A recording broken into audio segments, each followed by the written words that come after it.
Hi viewers, welcome to More Talk. We are back with some important questions on cell cycle, cell division, and chromosomes. Okay, so this was left with this chapter, and then we'll discuss the next chapter. We'll start with the next chapter. Okay, so first, before starting these questions, important questions, I would request you to please subscribe to my channel if you have not subscribed yet, or if you are a new viewer to my channel. Okay? And if you're liking the video, press the like button, share with your friends so that they can also be benefited from these videos and to meditate before you start your day. Okay. So meditation के लिए हम लोग एक light पे concentrate करते हैं. वो light हमारे पूरे बदन को प्रकाशित कर रही है.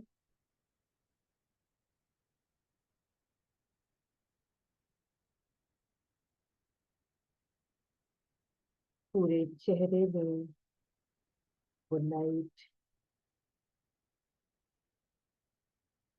हमें प्रकाशित हो रही है और हम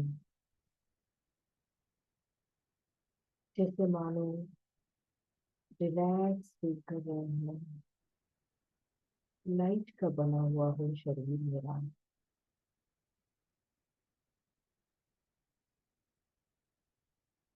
पूरा हल्का बना, एकदम हल्का, जैसे लाइट का बना हुआ है हमारा शरीर. कोई चिंता, कोई टेंशन, कोई बोझ, कुछ भी नहीं है. पूरा हल्का बना.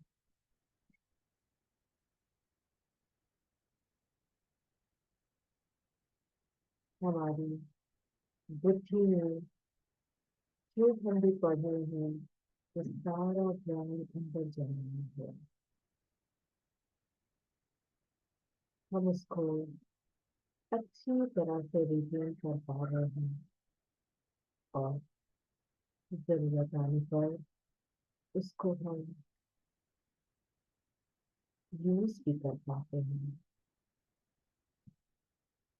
इतना कॉन्फिडेंस मन में आ रहा है और हम अपने को शक्तिशाली महसूस कर रहे हैं.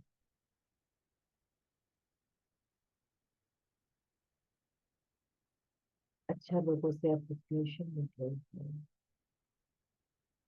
और इसके चलते जो सुप्रीम पावर हमारे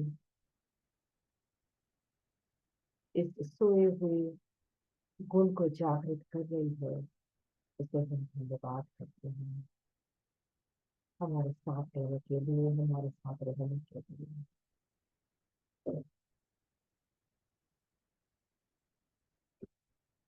हम लोग वापस लाते हैं हमारे डिस्कशन पे. तो जहाँ हम लोग आज डिस्कशन करेंगे क्या, कुछ important questions on cell cycle, cell division और क्रोमोसोम्स, जो कि हमारा पहला चैप्टर था इस क्लास 10 के सिलेबस में.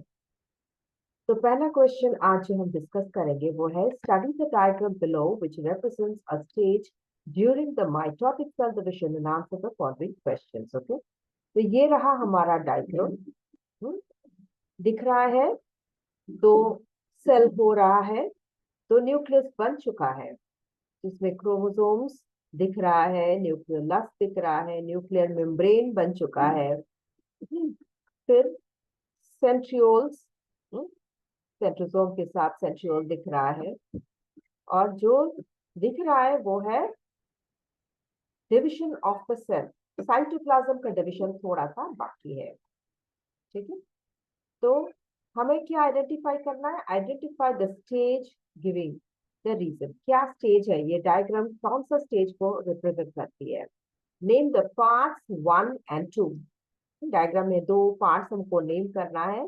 और what is the technical term for the division of the nucleus. तो ये जो स्टेज हमें दिखा रहा है वो है टीलोफेज, क्योंकि सेल फॉर्मेशन हो चुका है.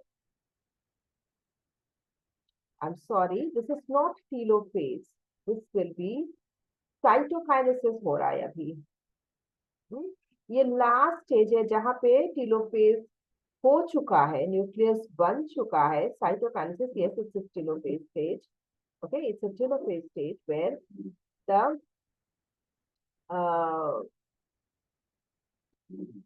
साइटोकाइनेसिस सिर्फ बाकी है, कैरोकाइनेसिस हो चुका है, न्यूक्लियस पूरा डिवाइड कर चुका है, सिर्फ अब बाकी है, न्यूक्लियर मेम्ब्रेन बन चुका है, सिर्फ साइटोकाइनेसिस बाकी है। ठीक है, क्यों ये इसको टेलोफेज कहते हैं? क्योंकि माइटोटिक स्पिंडल डिसअपियर कर चुका है, क्रोमोसोम्स अनकॉइल करके दो सेट ऑफ डॉटर क्रोमोसोम्स बना चुका है, ऑपोजिट पोल्स में वो रह चुका है, न्यूक्लियर एनवेलप रिफॉर्म कर चुका है।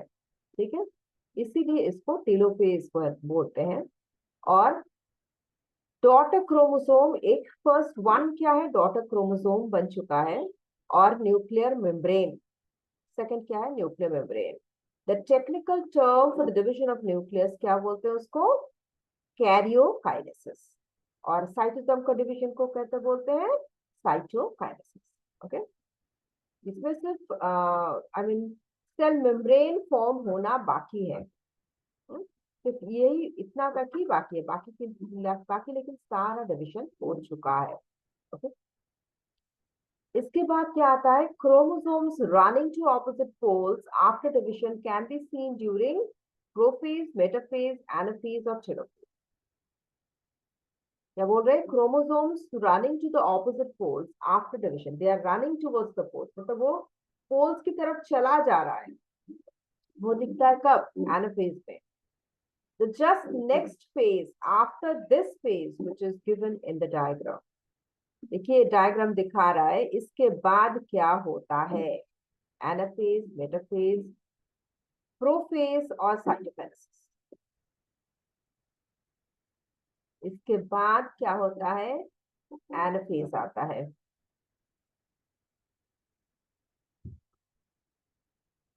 The next just next phase after the phase which is given, मतलब ये क्या होता है? पहले इसके एनाफेज में तरफ जा रहा है ना, ये पहले मेटाफेज में था, या भी इसके बाद ये एनाफेज की तरफ ही जा रहा है। ठीक है, मेटाफेज में था, एनाफेज में जा रहा है, मिडिल लाइन में वो लोग अरेंज था, ये मूव कर रहा है एनाफेज में, और इसके बाद क्या होता है? एनाफेज के बाद टेलोफेज आता है। ठीक है, ओके। इसके बाद the cell has 5 pairs of chromosomes. After mitotic division, the number of chromosomes in the daughter cells will be, cell के अंदर 5 पेयर ऑफ क्रोमोसोम्स है। ठीक है, माइटोटिक डिविजन के बाद the number of chromosomes in the daughter cells will be, mitotic में same number of chromosomes रहता है, लेकिन मियोसिस में हाफ हो जाता है। तो 5 पेयर ऑफ क्रोमोसोम्स था, मतलब 10 क्रोमोसोम्स था। ठीक है, तो माइटोटिक सेल डिवीजन के बाद डॉटर में कितना जाएगा? 5 पेयर ही जाएगा, मतलब 10 रहेगा। तो आंसर विल बी बी। ठीक है, the phase which comes before mitotic phase, mitotic phase से पहले क्या आता है? G1 phase, S phase, G2 phase और M फेज। क्या आता है?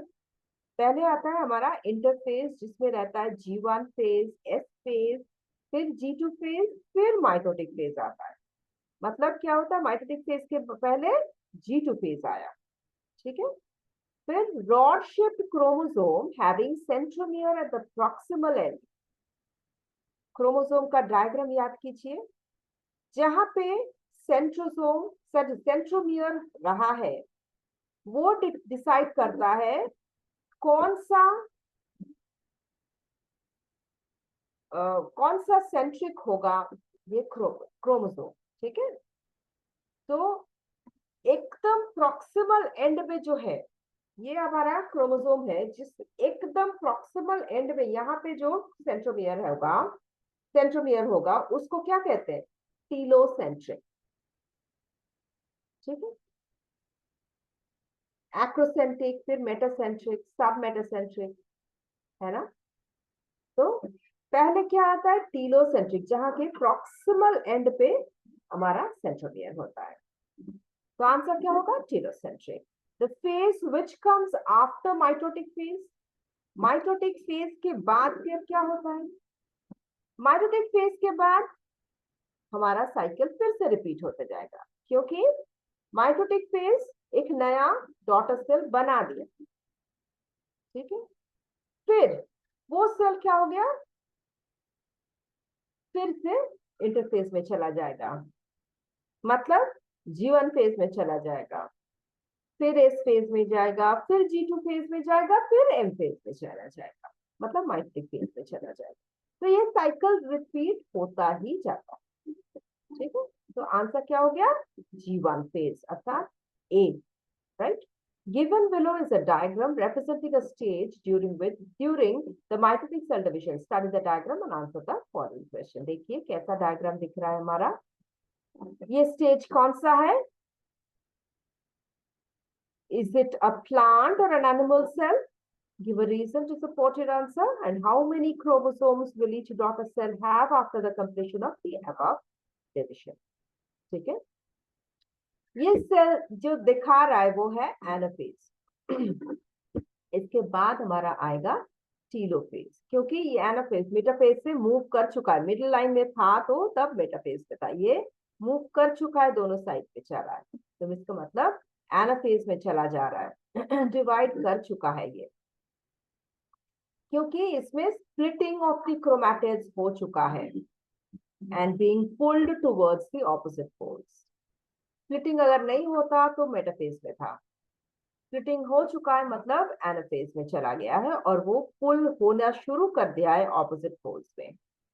ठीक है, ये एनिमल सेल है। क्यों एनिमल सेल है, क्योंकि देखिए इसमें सेंट्रोजोम है, सेंट्रियोल्स और सेंट्रोसोम प्रेजेंट है, ये एनिमल सेल में ही रहता है। ठीक है, उसके बाद क्या आता है, how many chromosomes will each daughter cell have after the completion of the above division? कितना आएगा, देखिए 1 2 3 4, 1 2 3 4 मतलब 2 डॉटर सेल्स फॉर्म होगा जिसमें 4 क्रोमोसोम्स रहेगा। ठीक है, तो क्या रहेगा, कितना रहेगा क्रोमोसोम्स, 4 क्रोमोसोम्स रहेगा। अच्छा, इसके बाद और एक डायग्राम आता है, देखिए ये जो डायग्राम दिखा रहा है इसमें बोल रहे हैं कि name the stage of the cell division which comes after the stage shown in the diagram, मतलब जो से दिखा रहा है इसके बाद कौन सा स्टेज आएगा। Name the parts A and B, ये भी ये पार्ट्स जो डायरेक्शन में दिखा रहा है, डायग्राम में दिखा रहा है, उसको हमें नेम करना है। और what is the unique stage, और rather another question was there that what is the role of structure of B and what is the unique feature observed in this stage. अच्छा, ये जो स्टेज दिखा रहा है ये कौन सा स्टेज है, स्प्लिटिंग हो चुका है, दोनों साइड में मूव करना शुरू कर दिया है, स्पिंडल फाइबर अभी तक है। ठीक है, इसका मतलब क्या हो गया, ये एनाफेज है। ठीक है, तो इसके बाद कौन सा फेज आएगा, टीलोफेज आएगा, राइट। ए और बी क्या है, ए क्या है, स्पिंडल फाइबर दिखा रहा है, बी क्या है, सेंट्रोमियर दिखा रहा है। ठीक है, जहां पे स्पिंडल फाइबर्स अटैच रहता है। अच्छा, बी का क्या फंक्शन है, इसका मतलब बी का फंक्शन है, it's the reason where the chromosome in the chromosome where the spindle fiber is attached during mitosis or it divides the chromosome into 2 parts. Centromere से ही क्रोमोसोम का 2 भाग होता है और यहाँ ही स्पिंडल फाइबर ज्वाइन करता है माइटोसिस में। तो दोनों फंक्शन है इस सेंट्रोमियर का। ठीक है, एक तो क्रोमोसोम को डिवाइड करता है, दूसरा स्पिंडल फाइबर को अटैच करता है। ओके, दूसरा तीसरा क्या क्वेश्चन था, यूनिक फीचर ऑब्जर्व। ओके, तो इसमें क्या यूनिक फीचर है, the sister chromatids of each chromosome have split apart and moved away from each other towards the opposite pole, so the spindle fibers get shortened. तो इसका इस stage का, इस diagram का जो यूनिक फीचर वो क्या है, द सिस्टर जो क्रोमैटिड्स है ईच क्रोमोसोम का, वो क्या कर गया, स्प्लिट कर गया, मूव करना शुरू कर दिया है टुवर्ड्स द ऑपोजिट पोल्स, और स्पिंडल फाइबर्स शॉर्ट होना शुरू कर दिया है। ठीक है, और ये कौन सा सेल दिखा रहा है, प्लांट या एनिमल, प्लांट सेल दिखा रहा है ना, क्योंकि इसमें सेल वॉल है और centrosome, sorry yes, centrosome centrioles नहीं है, तो ये कौन सा सेल हो गया? प्लांट सेल हो गया। ठीक है। अच्छा, ये रहा हमारा जो पहला चैप्टर था, cell cycle, cell division of chromosomes का एंड। ठीक है। इसके बाद हम लोग क्या शुरू शुरू करेंगे, वो एक नया चैप्टर है जिसको हम लोग हेरिडिटी फंडामेंटल्स ऑफ जेनेटिक्स बोलते हैं। ठीक है, नेक्स्ट चैप्टर है हेरिडिटी फंडामेंटल्स ऑफ जेनेटिक्स। इसमें हम लोग क्या क्या पढ़ेंगे? इसमें हम लोग पढ़ेंगे हेरिडिटी, वेरिएशन, जेनेटिक्स। हेरिडिटी क्या होता है? जो वंश परंपरा, जब हम लोग जैसे बोलते हैं ना, उसको। फिर वेरिएशन क्या होता है, कहाँ पे हमारा वेरिएशन आता है? जैसे बच्चा माँ बाप से अलग दिखता है, क्यों दिखता है, ये सब आएगा। जीन्स जो हमारा कैरेक्टर को, पापा माँ से, हमारा मम्मी पापा से हमारा कैरेक्टर्स लेके हमारे बच्चे के अंदर आता है, जो कैसे आता है, क्या होता है वो सब हम लोग इस चैप्टर में स्टडी करेंगे। हम लोग मेंडल्स लॉ ऑफ इनहेरिटेंस पढ़ेंगे, हाइब्रिडाइजेशन एक्सपेरिमेंट पढ़ेंगे, मोनोहाइब्रिड क्रॉस, डाइहाइब्रिड क्रॉस के बारे में पढ़ेंगे। कुछ लॉज है, जैसे laws of dominance, laws of segregation, laws of independent assortment के बारे में पढ़ेंगे। क्रोमोसोम्स का रोल क्या है इनहेरिटेंस में? हेरिडिटी में जो होता है, जो कैरेक्टर मम्मी पापा से बच्चे के में आता है, तो वो उसमें क्रोमोसोम्स का क्या रोल है? फिर सेक्स लिंक्ड इनहेरिटेंस क्या होता है, लिंकेज क्या होता है, क्रॉसिंग ओवर क्या होता है, ये सारा हम लोग डिटेल्स में इस चैप्टर में पढ़ेंगे। ठीक है। तो तब तक हम लोग क्या करते हैं, हम लोग पूरे चैप्टर की एक रिवीजन दे देंगे। ठीक है। अगर कोई डाउट रहा तो हमें जरूर लिखिए, और नहीं तो कमेंट बॉक्स में लिखिए, और नहीं तो ईमेल आईडी में लिखिए, kasturi74@gmail.com में। ठीक है। अगर आपको पसंद आ रही है तो अब सब्सक्राइब कीजिए, लाइक कीजिए, नहीं किया है तो फिर कीजिए, और नोटिफिकेशन बेल भी रिंग कीजिए, ताकि आपको नोटिफाई मिल जाए as soon as the video is uploaded. ठीक है। तब तक के लिए खुश रहिए, और मेडिटेट करते रहिए, और पढ़ाई करते रहिए। ठीक है। तो thank you for joining and good day.